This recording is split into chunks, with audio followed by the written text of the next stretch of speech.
Hello everyone, this is Abhi Jain. Welcome to our YouTube channel Saraswati Vidya Pathshala. तो friends, आज की हमारी वीडियो का जो टॉपिक है वो है जोगीमारा गुफा। ठीक है, 300 ईसा पूर्व मौर्य काल इसका टाइमिंग पीरियड है। और जोगीमारा गुफा की बात करते हैं तो ये छत्तीसगढ़ राज्य के सरगुजा जनपद के रामगढ़ की पहाड़ियों में अमरनाथ नामक स्थान पर नर्मदा नदी के उद्गम स्थल पर स्थित है। ठीक है, इससे कई क्वेश्चन बन जाते हैं कि कौन से राज्य में है, छत्तीसगढ़ में है, कौन से जनपद में है, सरगुजा में है, पहाड़ियाँ कौन सी हैं, रामगढ़ की पहाड़ियाँ हैं, और कौन से स्थान पर है, अमरनाथ नामक स्थान पर है, और नदी कौन सी है, नर्मदा नदी है। ठीक है, तो जोगीमारा गुफा छत्तीसगढ़ राज्य के सरगुजा जनपद के रामगढ़ की पहाड़ियों में अमरनाथ नामक स्थान पर नर्मदा नदी के उद्गम स्थल पर स्थित है। ठीक है, तो भारतवर्ष में भित्ति चित्रों के निर्माण का जो आरंभ माना जाता है वो जोगीमारा गुफा से ही माना जाता है। तो जोगीमारा में किस प्रकार के चित्र प्राप्त हुए हैं? भित्ति चित्र प्राप्त हुए हैं।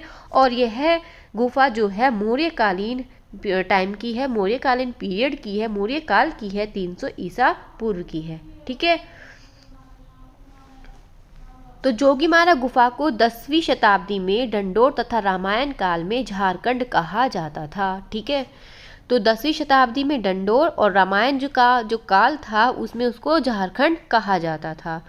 इस गुफा में मिले लेख 3री शताब्दी ईसा पूर्व के हैं। जो भी लेख मिले हैं गुफा में वो 3री शताब्दी के हैं, जिससे इन गुफाओं का समय 300 ईसा पूर्व माना गया है। तो भारत में सर्वाधिक प्राचीन भित्ति चित्र कहाँ से प्राप्त हुए हैं? जोगीमारा से प्राप्त हुए हैं, और जिनका विषय जैन धर्म से साम्य रखता है। कहाँ को किससे साम्य रखता है? जैन धर्म से साम्य रखता है। यहाँ पर कुल 7 या 8 चित्र बने हैं जो छत पर बने हैं। कहाँ पर बने हैं? छत पर बने हैं। तो 1914 ईस्वी में क्षेमेंद्र नाथ गुप्त तथा असित कुमार हलदार जी ने जोगीमारा के चित्रों की क्या बनाई? प्रतिलिपियां बनाई। कि इन्होंने बनाए क्षेमेंद्र नाथ गुप्त जी ने, और मतलब समरेंद्र नाथ गुप्त जी ने, और असित कुमार हलदार जी ने। ठीक है, तो जोगीमारा गुफा के जो चित्रों का निर्माण है वो देवदासी सुतनुका ने किया था। किसने किया था? देवदासी सुतनुका ने किया था। देवदासी थी सुतनुका, उसने किया था। ठीक है, तो ये जो गुफा है वो एशिया की सबसे प्राचीन नाट्यशाला जो होगी, वो एशिया की सबसे प्राचीन नाट्यशाला वो होगी सीता वेगड़ा। ठीक है, क्यों? जोगीमारा के जो पास में स्थित जोगीमारा जैसे गुफा है, ठीक है, उसके पास में स्थित ये जोगीमारा गुफा है, इसके पास में स्थित एक प्रेक्षागृह है, मतलब एक नाट्यशाला है, जिसका नाम क्या है? सीता वेगड़ा। ठीक है, जिसका नाम क्या है? सीता वेगड़ा। ये जोगीमारा गुफा है। ठीक है, और इसके पास में एक नाट्यशाला है जिसका नाम है सीता वेगड़ा। ठीक है, गुफा और गुफा के पास में एक नाट्यशाला जिसका नाम है सीता वेगड़ा। ठीक है, तो यशोवर्मन के काल में भवभूति जी के द्वारा रचित जो उत्तर रामचरित का मंचन होता था, उत्तर रामचरित का जो मंचन होता था वो सीता वेगड़ा नाट्यशाला में ही होता था। कहाँ पर होता था? सीता वेगड़ा नाट्यशाला में ही होता था। ठीक है, तो जो सुतनुका है और देवदीन। ठीक है, सुतनुका व देवदीन के प्रेम प्रसंग का जो चित्रण मिलता है वो जोगीमारा गुफा में मिलता है, उसकी छतों पर मिलता है।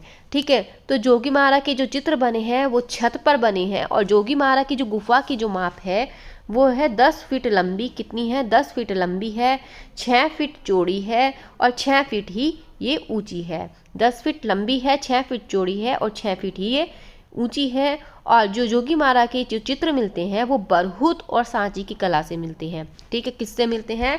बरहूत और सांची की कला से चित्र मिलते हैं। तो जोगीमारा गुफा के चित्रों का निर्माण जो है वो देवदासी सुतनुका ने किया था। किसने किया था? देवदासी सुतनुका ने किया था। ये इनके प्रेम प्रसंग की बात है कि जो ये जोगीमारा गुफा है और ये नाट्यशाला है। तो यहाँ पर क्या है? सुतनुका डांस करती थी, नृत्य करती थी। ठीक है, तो यहाँ पे जो देवदीन है वो उनसे प्रेम करने लग जाता है, ये कि उसमें रहते हैं। फिर ये आसपास के लोगों को पता चलता है, उनको बाहर निकाल देते हैं। ये किसको निकालते हैं? सुतनुका को। तो सुतनुका जोगीमारा गुफा में रहती है फिर, और वहाँ पर वो चित्रों का निर्माण करती है। ठीक है, ऊपर छत पे जो चित्र बने होते हैं उसमें।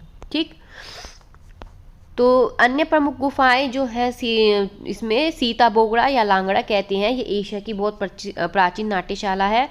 लक्ष्मण बोगड़ा है, वशिष्ठ गुफा है, कबीर चोरा है, अन्य प्रमुख गुफाएं हैं। पोरी देवरी है, सिंह द्वार है, रावण द्वार है, रावण कुंभकर्ण नर्तकियों की मूर्तियां मिलती हैं यहाँ से। तो विद्वानों के जो अनुसार है वो जोगीमारा गुफा प्राचीन काल से संभवतः वरुण देवता का क्या थी, मंदिर थी। ठीक है, बात करते हैं अब हम चित्रों की। तो इसमें कमल युक्त सरोवर है सबसे पहला, ठीक है, जो छत पर चित्र बनाए गए हैं इसमें कमल युक्त सरोवर। तो इस दृश्य में जो है कुछ आदमियों की आकृतियां, हाथियों के चित्र अंकित किए हैं। जल में कुछ मछली नुमा एक विशाल आकृतियां हैं, ठीक है, अंकित है। गजग्रह की ये पुरानी कथाओं से ये कमल युक्त सरोवर ये संबंधित है। ठीक है, दूसरे दृश्य में क्या है, कुछ व्यक्ति पेड़ के नीचे वार्तालाप करते हुए हैं, क्योंकि ये क्या है 6 खंडों में बना था। ठीक है, 1 2 3 4 5, 1 2 3 4 5 6 खंडों में बना था ये। ठीक है, तो इस 6 खंडों में ये अलग अलग चित्र हैं। ठीक है, गुफा की छत पर 6 खंडों में ये बना था। तो दूसरे खंड की बात करते हैं तो उसमें है कि कुछ व्यक्ति पेड़ के नीचे वार्तालाप करते हुए, विश्राम करते हुए इसमें दिखाए गए हैं कि एक वृक्ष के नीचे बैठे हैं, विश्राम कर रहे हैं, वार्तालाप कर रहे हैं, ये है इसमें। तो तीसरे खंड का जो चित्र है पुष्प के ऊपर नृत्य करता युगल है कि एक इस चित्र में सफ़ेद पृष्ठभूमि है, उस पर काली रेखाओं के द्वारा एक बाघ का दृश्य अंकित किया गया है। ठीक है, तो इस चित्र में क्या है, लाल कुमुदिनी के जो पुष्प हैं उस पर एक युगल नृत्य करते हुए चित्रित किया गया है। ठीक, फिर बात करते हैं चतुर्थ खंड की, चौथे खंड की। उसमें क्या है, इस चित्र में गुड़िया जैसे बोने आकार के अनुपात रहित मनुष्य चित्रित हैं। ठीक है, मतलब जो मनुष्य को बनाया गया है वो अनुपात रहित बनाया गया है कि जिसके सिर पर चोंच है।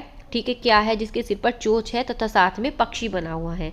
ठीक है, तो इस चित्र में मनुष्य के सिर पर चोंच बनाई गई है और यह अनुपात रहित मनुष्य चित्रित है। फिर पंचम खंड की बात करते हैं, 5वां खंड आता है इसमें। तो इस दृश्य में क्या है, एक स्त्री लेटी हुई है और उसके माना जाता है कि वो एक नर्तकी है, नृत्यांगना, गायक तथा नृत्य के झुंड में बैठी हुई है और उसके चारों ओर गायन वादन में रत कुछ मानव आकृतियां हैं जो पालथी मारकर बैठी हुई बनाई गई हैं। ठीक, बात करते हैं छठे खंड की। तो इस चित्र में प्राचीन ढंग से रथ जैसे चैत्यों का अंकन इसमें दिखाई पड़ता है। ठीक है, तो जो कमल युक्त सरोवर जो चित्र है वो सित्तनवासल में भी है और जोगीमारा में भी है। अब बात करते हैं चित्रांकन करने की विधि, दूसरे स्तर के वर्तमान चित्र। तो यहाँ पर चित्र जो है कैसे बनाए गए हैं, सफ़ेद पृष्ठभूमि है और उन पर लाल रंग से बनाए गए हैं तथा इनका जो सीमांकन है वो काले रंग से की गई रेखाओं से किया गया है, काले रंग से। यहाँ पर जो हाशिए बनाए गए हैं वो पीले रंग के बनाए गए हैं और मुख्य रंग इसमें लाल, पीला और सफ़ेद है। महत्वपूर्ण तथ्य, कुछ मेन इंपॉर्टेंट बात, जोगीमारा गुफा की जो आकृतियां हैं वो बोनी है, अनुपातहीन है। जोगीमारा गुफा के चित्रों की जो रचना है वो बरहूत और सांची के चित्रों से मेल खाती हुई प्रतीत होती है। ठीक है, और यहाँ रामगढ़ की पहाड़ियों में प्रतिवर्ष चैत्य रामनवमी को एक वृहद मेले का आयोजन किया जाता है और जोगीमारा गुफा से रावण, कुंभकर्ण व नर्तकियों की मूर्ति भी मिली है। ठीक है, किसकी, रावण, कुंभकर्ण और नर्तकियों की। जोगीमारा का जो चित्रण है, विषय है वो ग्राम्य जीवन है, गांव का जीवन है और इसकी जोगीमारा की जो आकृतियां है भारतीय पुरातत्व संग्रहालय नई दिल्ली में वो संग्रहित है। ठीक, तो जो संसार का सबसे विशाल प्रसिद्ध बोरोबुदुर जावा इंडोनेशिया में स्थित है। विशाल मंदिर जो है बोरोबुदुर वो कहाँ है, जावा मतलब इंडोनेशिया में स्थित है और इंडोनेशिया में रामायण पर आधारित लोक नृत्य प्रचलित है। ये कुछ इंपॉर्टेंट बातें हैं जो एग्जाम में पूछ ली जाती हैं। ठीक है, ये मैंने बता ही दिया है। बोनी अनुपातहीन आकृतियां हैं और बांग्ला, बोगरा, डंडोर, झारखंड इनके प्राचीन नाम है, अन्य नाम है। ठीक है, तो ये था आज का वीडियो। तो अगर वीडियो आपको अच्छा लगा है तो वीडियो को लाइक कीजिए, शेयर कीजिए और चैनल को सब्सक्राइब करना बिल्कुल भी मत भूलिए। Thank you very much.